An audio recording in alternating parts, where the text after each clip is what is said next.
Hi, I'm Jill from TimeOnOurHands.com. Thanks for watching this video and welcome to our channel. Today I'm going to start building my new kitchen island. You may remember last year when I made over my old oak kitchen cabinets by covering the boxes with wood veneer and building my own new simple cabinet doors. If you're interested in either of those projects, check out the links in the upper left-hand corner to those two videos. I knew I wanted to change my kitchen island. I thought about painting it or covering it or changing the countertop, but in the end I decided there really wasn't anything that I liked about my kitchen island. Another thing that I didn't like about the kitchen island was the way it was positioned in the kitchen. It's kind of diagonal or kitty corner, which seems a little outdated to me. So I'm going to be removing the entire kitchen island today. I'm going to start demolishing it, and then I will start by building some kitchen island cabinets from some hardwood plywood. My old kitchen island had electrical outlets installed in it. You may notice an electrical wire in this video. Whenever you're working around electrical wires, please make sure that the power is turned off.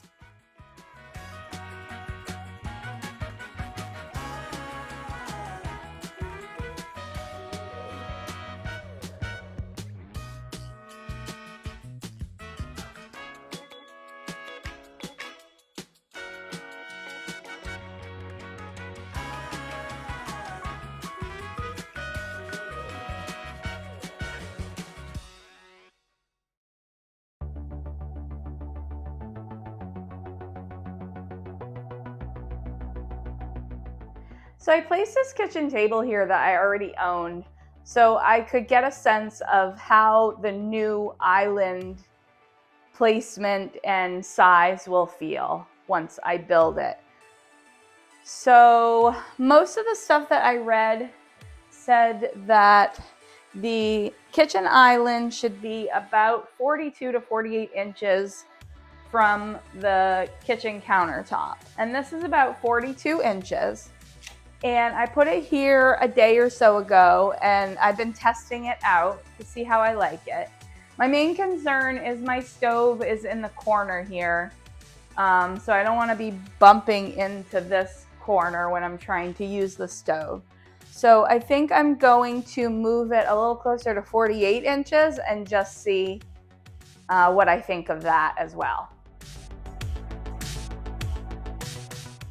Okay, so that's not as bad as I thought it was going to be. I was worried that it was going to make everything feel like completely disconnected, being that far apart, but I guess what I'm noticing is I don't have to worry about this refrigerator because the island was much closer to it before, and I may even be interested in getting a counter depth refrigerator at some point, so I'm not worried about that.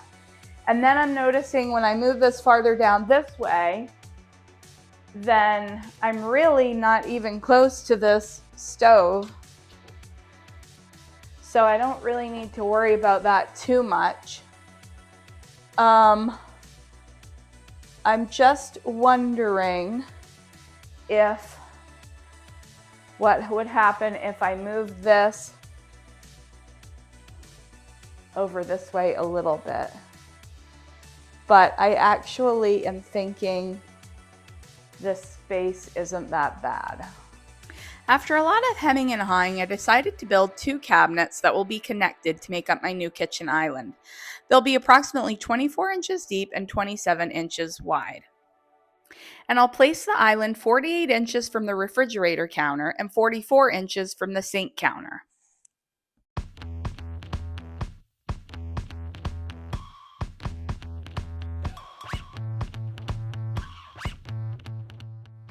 To build my kitchen island cabinets, I started by cutting down a sheet of 4 by 8 foot Pure Bond hardwood plywood, the depth that I'm making my cabinets, which is going to be 24 inches.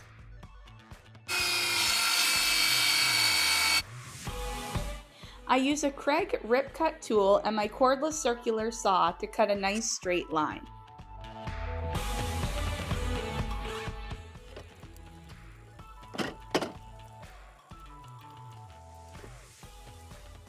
Next, I used my Kreg AccuCut tool and circular saw to cut the 24-inch wide pieces the height that I want my cabinet to be, which is going to be 34.5 inches. I used the leftover piece after cutting for the bottom of my cabinet, which was about 27 inches wide, and a few scrap pieces for the top of the cabinet, since I don't need a whole piece of plywood for the top of the cabinet because it will be covered by the countertop. Then I cut out a 3.5 by 4.5 inch notch from each of my side cabinet pieces that will end up forming a toe kick later. Once I had my cabinet framework pieces cut, I applied matching oak veneer edge band to the front edges that will be visible once I get everything assembled. Pre-glued edge band is easy to use. Just place it glue side down, covering up the plywood edge. Apply high heat, no steam with an iron for a few seconds to tack it in place. You can move it to adjust it if it's not centered at this point.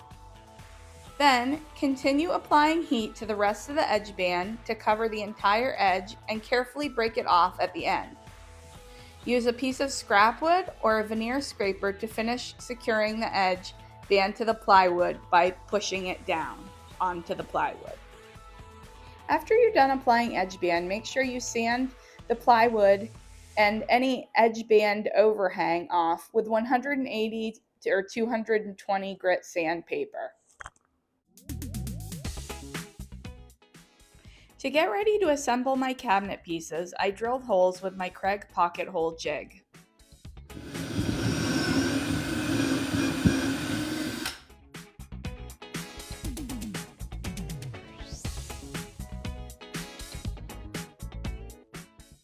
To assemble the cabinet, I first applied wood glue where the bottom of the cabinet attaches to the side, and used corner clamps to hold the bottom and side pieces together. I screwed them together with pocket hole screws.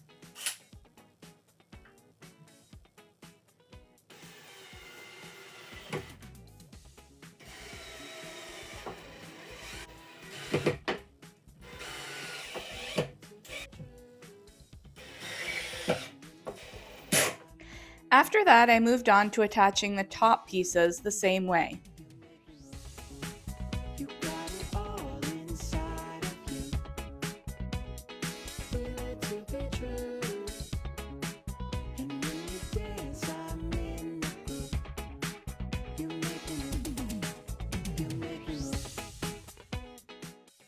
Then I flipped the partially assembled cabinet over onto the other cabinet side piece and attached it the same way.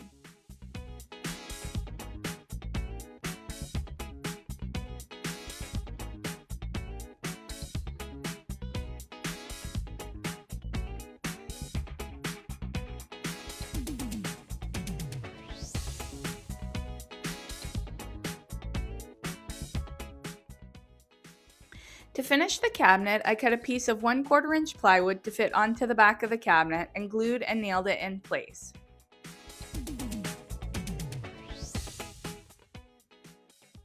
I use the corner clamps when I'm assembling the cabinet to make sure the cabinet is square in front, and I use the factory edges of the 1/4 inch plywood to make sure it is square in back as I nail it.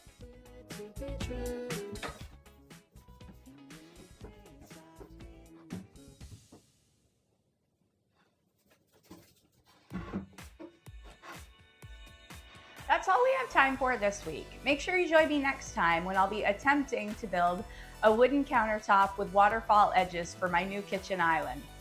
Thank you for watching this video. I hope you found it helpful. If you did, please give us a thumbs up. If you have any questions, leave them in the comment section down below and I'll get back to you. Have a great day and I'll see you next time.